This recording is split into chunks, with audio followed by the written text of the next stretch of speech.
일상에서 일어나는 죄악의 문제가 악의 문제가 있습니다. 특별히 나의 죄로 인해서 벌어진 사건이 아니라 사람인 까닭에 이 사회 전체가 겪고 있는 문제로 인한 어려움들을 우리도 마주하고 있습니다. 나라 경제가 어려우면 물가가 오르죠. 물가가 오르기 때문에 내 주머니 사정은 점점 안 좋아지는 것이 실제로 우리에게 고통이 되고 염려를 가져다 줍니다. 실질 임금이라는 것이 있는데 그게 뭐냐면 월급이 올라도 물가가 올랐기 때문에 실제로 내 임금의 변화가 없는 수치를 다루는 것이죠. 그러니까 실제로 나는 1년마다 10만 원씩 오르는데 물가는 더 오른 겁니다. 그럼 내 실질 임금은 더 적어지는 것이죠.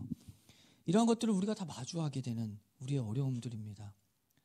돈 없으면 어떻게 되죠? 걱정이 늘어가는 것이고 미래도 안 보이고 그 현실로 인한 우리의 마음의 어려움이 찾아드는 것이 현실입니다. 우리가 마주하는. 이것뿐만이 아니죠. 사회 전체가 어려움을 겪는 것 이것뿐만이 아니라 우리가 겪고 있는 어려움 중에서는 가정에서 어떤 변화가 생기고 또 어떤 일들이 잘 되지 않아서 가정이 함께 고통을 당하는 경우도 생깁니다. 이런 것들이 다 인생의 슬픔을 가져다 주는 것입니다. 그 경우에 어떻게 하는가? 누구나 마찬가지로 우리 역시도 낙심하는 마음이 들고 또 미래가 안 보일 때는 어떤 보이는 약속들이 다가오지 않을 때는 절망에 빠져드는 일들도 다 발생하는 것입니다. 그런데 그럴 때마다 우리가 소망이 있다는 것은 하나님은 우리에게 길을 열어주시고 나의 영혼을 다시 회복시켜 준다라는 하나님의 약속의 말씀이 있습니다. 시편 50편 15절을 보면 환난 날에 나를 부르라 내가 너를 건지리니 내가 나를 영화롭게 하리로다. 주께서는 환난 날에 어려움 가운데 있을 때 하나님을 부르라라고 하셨습니다. 하나님을 부르라. 그때 내가 너를 건져내리라 라고 주님이 약속을 하셨습니다. 우리에게 이 약속의 말씀이 있는 것이죠. 예레미야가 3장 33절을 보면은 주께서 이렇게 말씀하셨습니다. 주께서 인생으로 고생하게 하시며 근심하게 하심은 본심이 아니시로다. 우리가 하나님을 바로 알아야 되죠. 하나님은 일부러 너 고통받아라. 이 고통을 통해서 성장할 거야 라는 일부러 우리에게 고통을 주는 분이 아니십니다. 우리가 한 가지 좀 기억해야 될 것이 고통을 겪고 인생의 만사를 다 겪으면서 산전수전 다 겪어서 성장하는 것은 굉장히 편견입니다. 그렇지 않고 성장할 수도 있는데 우리는 그냥 그것을 그래서 모든 것이 합력하여서 이럴 거야 이렇게 편견입니다. 힘든 거 안 하는 것이 좋습니다. 일부러 막 고생하나 하나님이 우리에게 맞는 것들을 주실 것입니다. 근데 우리가 뭐 괜히 죄 때문에 고통받으면서 이것도 다 성장할 거야. 그런 일은 없습니다. 우리가 고통에 대한 편견들을 갖고 있죠. 모든 고통이 다 우리를 성장하게 하는 것은 아닙니다. 하나님이 하나님의 때에 맞게 우리에게 어떤 것들을 주신다는 사실을 알아야지 내가 이거 겪어서 내가 더 많은 것들을 알아야 될 거야. 그것은 사람의 생각이고 사람의 편견입니다. 하나님이 일부러 고통받게 하시는 분이 아니십니다.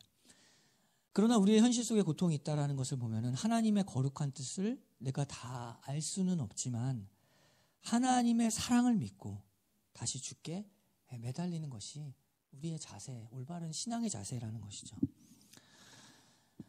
기도하는데 어떤 변화가 없다면 하나님의 뜻이겠지. 주님께 모든 것을 맡겨라고 하면서 기도를 중단하는 것이 아닙니다. 우리로서는 끝까지 계속해서 간청하며 우리의 어려움을 주님께 말하는 것이죠. 다 알 수 없지만 이러한 고통이 내게 있습니다 라고 끝까지 주님께 계속 기도하는 것입니다. 그냥 하나님의 뜻이겠지라고 그냥 나는 기도하지 않는 게 아니라 나는 하나님의 자녀, 내가 다 알 수 없기 때문에 나로서는 이게 힘든 것이고 하나님께 끝까지 매달리고 기도하는 것이죠. 끝까지 기도하는 것입니다. 나의 기도가 하나님께 상달되도록 하나님께 간절히 구하는 것, 그것이 겸손한 마음입니다. 내가 이것이 나를 더 뭐 성장할 거야 하라서 하나님께 맡겨 나는 기도 안 해라는 게 아니라 우리로서 힘들면 힘든 걸 계속 기도하는 겁니다. 하나님께 기도하는 것이죠. 모르기 때문에 우리의 어려움들을 다 기도하고 고민들을 다 계속 끝까지 기도합니다. 기도는 원래 중단하는 것이 아닙니다. 기도는 하나님과의 교통이기에 우리가 하나님의 뜻을 다 알지 못한다는 것이 너무 당연하기 때문에 아는 만큼 기도하고 또 기도하는 가운데 주께서 더 많이 알 수 있도록 구하는 것이죠. 맡기면서 중단하는 건 없습니다. 끝까지 맡기고 계속 우리는 기도합니다. 안 되면 포기하거나 또 안 되면 그냥 하나님께 맡겨버려서 입을 다무는 것이 아니라 우리로서는 안 되는 현실 앞에 주님께 기도하는 겁니다. 주께서 우리를 고통스럽게 하는 것이 하나님의 본심이 아니라면 여기서 한 가지 나오는 질문이 있죠. 그러면 우리는 왜 이 어려운 세상을 살아가야 하는가? 그냥 빨리 죽으면 천당이 있는데 우리는 그렇다면 사는 건 어렵거든요. 근데 이 어려운 현실을 우리가 왜 살아가야 하는가? 사실 이 세상의 본질을 생각한다면 아담과 하와 이후에 주님께서 이 세상이 어떤지 말씀해 주셨습니다. 우리는 에덴 동산에서 쫓겨난 상태이죠.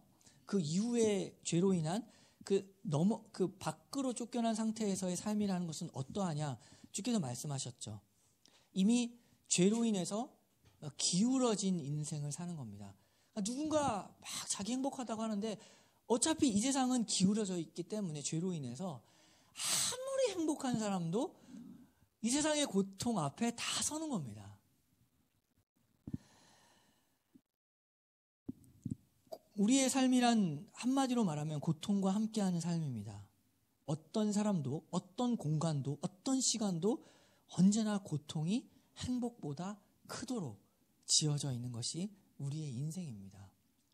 창세기 3장 16절에 보면 또 여자에게 이르시되 내가 내게 임신하는 고통을 크게 더하리니 내가 수고하고 자식을 낳을 것이며 너는 남편을 원하고 남편은 너를 다스릴 것이니라. 고통에 대한 이야기가 나오죠. 임신하는 고통이라 하지만 어쨌든 그에게 이제 주어진 게 변화가 생긴 겁니다. 하와에게 주어진 또 다른 하나의 변화는 고통이라는 단어가 그에게 등장하는 것이고 마찬가지로 아담도 마찬가지죠. 아담에게 이르시되 내가 내 아내의 말을 듣고 내가 내게 먹지 말라 한 나무의 열매를 먹었은즉 땅은 너로 말미암아 저주를 받고 너는 내 평생에 수고하여야 그 소산을 먹으리라. 땅이 내게 가시덤불과 엉겅퀴를 낼 것이라. 내가 먹을 것은 밭의 채소인즉 내가 흙으로 돌아갈 때까지 얼굴에 땀을 흘려야 먹을 것을 먹으리니 내가 그것에서 취함을 입었음이니라. 이제 그들에게 생긴 변화는 이 세상의 본질은 고통의 현실입니다. 여자도 남자도 이제 고통을 받게 되는 현실로 우리가 보냄을 받았죠. 세상 모두는 아무리 자기가 행복하다라고 말하더라도 언제나 고통이 더 크게 됩니다. 행복보다 더 큰 고통이 언제나 있다라는 사실이죠. 돈을 많이 가지더라도 얼굴이 예쁘고 잘생기더라도 사람들에게 인기가 많더라도 다 그 사람에게 행복보다 고통이 큰 것입니다. 예외가 아무도 없습니다. 그러나 행복하다라고 서로가 서로를 속고 있는 것 또한 슬픔의 현실이죠. 인스타를 보면 행복의 결투가 일어나는 장소인데 거기서는 결투하는 이 전쟁이죠. 거기. 누가 조금 더 수준 높은 정신적인 행복의 결투를 하는가. 또 누구는 또 물질의 결투를 합니다. 또 교묘하게도 어떤 사람은 사역이라는 이름의 결투를 합니다. 영적인 결투를 하는 전쟁 속에 거기가 있는 것이죠. 근데 서로 속고 속이는 그 현실 자체가 슬픔입니다. 사실상 하나님과 상관없는 삶이란 궁극적으로 소망이 없는 삶이기 때문에 나름대로 자기네가 생각하는 최대의 행복을 찾아서 모두가 다 발버둥치고 있는 현실이 오늘날의 현실이고 역사의 현실입니다. 그 행복 잡으려고 더 발버둥을 치기 때문에 더 불행해집니다. 더 고생을 합니다.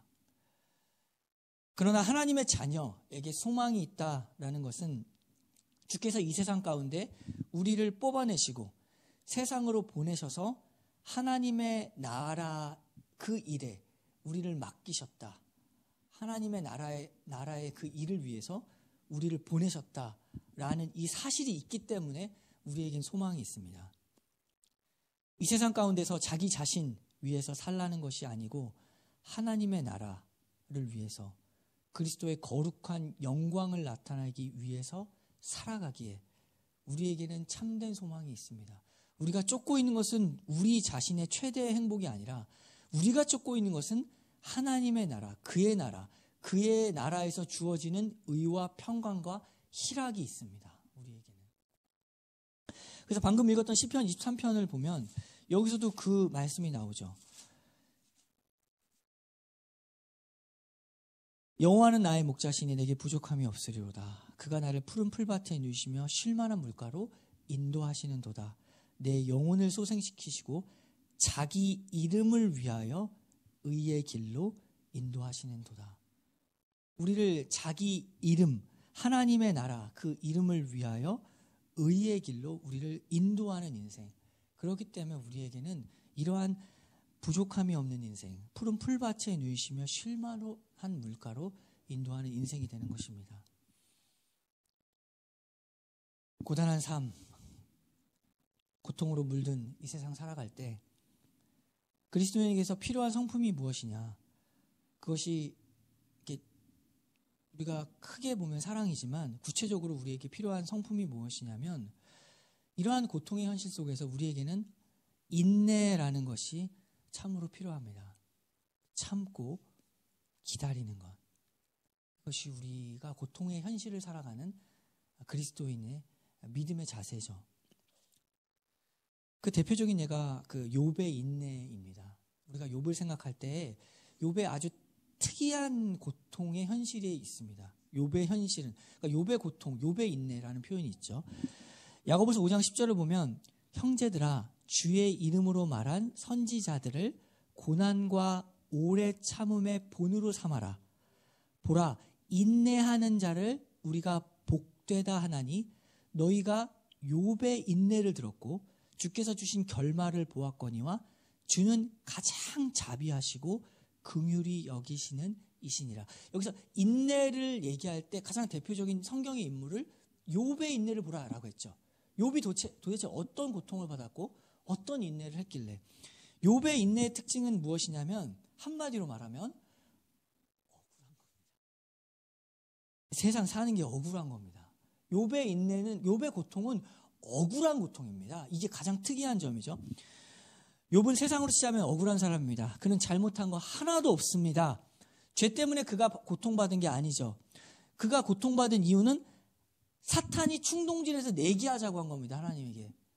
뭐라고 했죠? 사탄이 한번 내기해 볼까요? 잘해주니까 순종하죠. 라고 했잖아요. 그건 잘못한 게 하나도 없는 억울한 고통을 받은 사람입니다. 욥기 1장 1절을 보면 이렇게 나와 있죠. 우스 땅에 사는 욥이라 불리는 사람이 있었는데 그 사람은 온전하고 정직하여 하나님을 경외하며 악에서 떠난 자니라. 이런 칭찬받은 사람이 별로 없습니다. 욥은 뭘 얘기해 주냐면 1장 1절에서 욥은 정말 괜찮은 사람이다. 하나님 보시기에 착하고 선하고 의로운 사람이다. 라고 했죠. 그러니까 뭔 얘기예요? 그 욥은 잘못한 거 하나도 없다라는 얘기를 먼저 하는 겁니다. 그가 받는 고통은 죄로 인한 징계가 아니야. 그는 그냥 봐도 억울한 고통이 이제 펼쳐질 거야. 살아가면서 예수님 믿는데 억울할 거야. 그런 일들이 나온다. 욥의 인내를 보아라. 욥이 왜 고통을 받죠? 욥기 1장 6절 하루는 하나님의 아들들이 와서 여호와 앞에 섰고 사탄도 그들 가운데 온지라. 여호와께서 사탄에게 이르시되 네가 어디서 왔느냐? 사탄이 여호와께 대답하여 이르되 땅을 두루돌아 여기저기 다녀왔나이다. 여호와께서 사탄에게 이르시되 네가 내 종 욥을 주의하여 보았느냐? 그와 같이 온전하고 정직하여 하나님을 경외하며 악에서 떠난 자는 세상에 없느니라. 그랬더니 사탄이 이렇게 말하죠. 1장 9절에서 사탄이 여호와께 대답하여 이르되 욥이 어찌 까닭없이 하나님을 경외하리까? 주께서 다 넘치게 하셨으니까 부족한 게 없으니까 잘해줘. 당연히 순종하죠.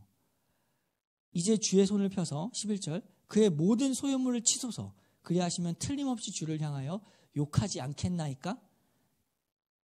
여호와께서 사탄에게 이르시되 내가 그의 소유물을 다 내 손에 맡기노라. 다만 그의 몸에는 내 손을 대지 말지니라. 사탄이 곧 여호와 앞에서 물러가니라.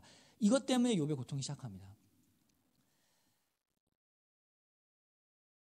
잘못한 게 하나도 없었던 욥이었습니다. 그가 고통을 받았습니다. 그리고 그 고통 가운데 누가 있나 보세요. 그의 육신적인 고통이 있지만 그것보다 더 큰 고통이 뭐였죠? 정신적 고통. 가까운 친구 3명이 계속 약 올리는 겁니다. 그것도 그냥 약 올리는 게 아니라 성경을 가지고, 신학을 가지고 욥에게 약 올립니다. 너 왜 이렇게 교만하냐? 네가 잘못한 게 있으니까 이런 고통받아. 욥은 나 정말 잘못한 게 없다니까? 아니야. 교만해 너. 잘 생각해봐. 어떻게 네가 잘못한 게 없어? 죄인인데 잘못한 게 없어. 넌 왜 그러냐? 계속 옆에서 신학적인 설명을 하는 것이죠. 그럴듯한 얘기하는 것이고 어느 부분 많습니다. 그러니까 욥이 억울한 것이죠. 우리도 세상에서 억울한 일들이 많이 생깁니다. 가까운 사람, 그 새 친구처럼. 그때 더 상처죠. 원래 가족이 더 상처 주는 겁니다. 가까운 사람들이 상처를 주고 오해를 했을 때 더 많이 무너지는 현실을 보게 됩니다. 그리고 더 슬픈 건 가깝고 믿고 친한 사람들이 나의 신앙에 대해서 함부로 판단하고 재단하는 일들. 그럴 때 사람이 무너지는 것입니다. 억울하죠. 그냥 살다가 받게 되는 억울함이라는 것은 그냥 툴툴 털어버리면 됩니다. 원래 인생을 의지할 것이 없으니까. 그런데 정말 사람이 억울한 것은 신앙에 대한 어떤 평가와 재단, 그것이 사람의 마음을 참 아프게 합니다. 나를 오해하는 것이죠. 나의 신앙에 대한 오해를 하게 되는 것이고, 그것으로 인해서 나를 멀리하게 되는 상황들이 펼쳐질 때 참 마음이 어렵죠. 그럴 때마다 우리가 욥의 인내를 주께서 보여주신 겁니다. 욥의 친구 3사람은 친구입니다. 친구. 가장 가까운 사람이 욥의 신앙에 대한 평가를 하는 것이죠. 그런데 그것이 참 억울한 현실 속에 있을 때 우리에게 욥이 있습니다. 주께서는 우리에게 말씀을 주셔서 욥의 인내를 보아라.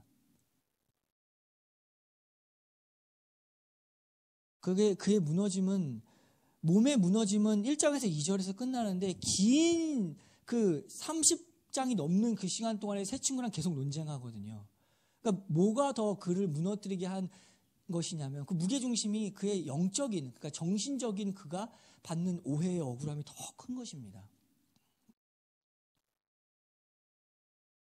우리에게 욥의 인내를 바라보라고 하죠. 욥은 옳았는데 틀렸다고 말을 들은 사람입니다. 우리에게는 그 억울함의 정점, 욥을 통해서 바라보게 되는 한 사람이 있습니다. 예수 그리스도가 있습니다. 예수님은 완전히 옳았음에도 완전히 틀렸다고 세상의 정죄를 받으신 분이십니다. 우리가 예수 그리스도의 길을 걸어간다는 것은 그 길을 모두가 다 동일한 그 길을 걸어가는 것입니다. 한 사람도 빠짐없이 억울한 일들을 받으며 걸어갑니다. 옳았음에도 틀렸다고 하는 평가를 받으며 누구나 다 그 길을 걸어갑니다. 예외가 없습니다. 그래서 좁은 길입니다. 어떤 사람도 그 길을 통과하지 않는 사람이 없습니다. 다 누군가에게는, 가까운 사람에게는 그러한 일들이 벌어지는 것이고 그 길을 다 통과하는 것입니다. 지금 나뿐만 아니라 우리의 믿음의 선배들이 모두가 다 이 길을 걸어갔습니다. 여기 나오는 신앙의 모든 예수 그리스도의 제자들을 다 보십시오. 다 그 길을 걸어가게 됩니다. 나만 걸어가는 길이 아닙니다. 그 길 위에서 예수 그리스도께서 우리를 부르시고 걸어가라 라고 힘을 주시고 또 믿음으로 오늘 하루 그 환경 속에서도 인내할 수 있는 힘을 주십니다. 야고보서 5장 10절을 다시 읽어보면 형제들아 주의 이름으로 말한 선지자들을 고난과 오래 참음의 본으로 삼으라. 보라 인내하는 자를 우리가 복되다 하나니 너희가 욥의 인내를 들었고 주께서 주신 결말을 보았거니와 주는 가장 자비하시고 긍휼이 여기시는 이시니라. 오직 유일하게 남는 것은, 우리가 바라봐야 할 것은 주는 가장 자비하시고 긍휼히 여기시는 이시니라 라는 것을 믿음으로 붙잡고 우리가 그 길을 걸어가야 됩니다.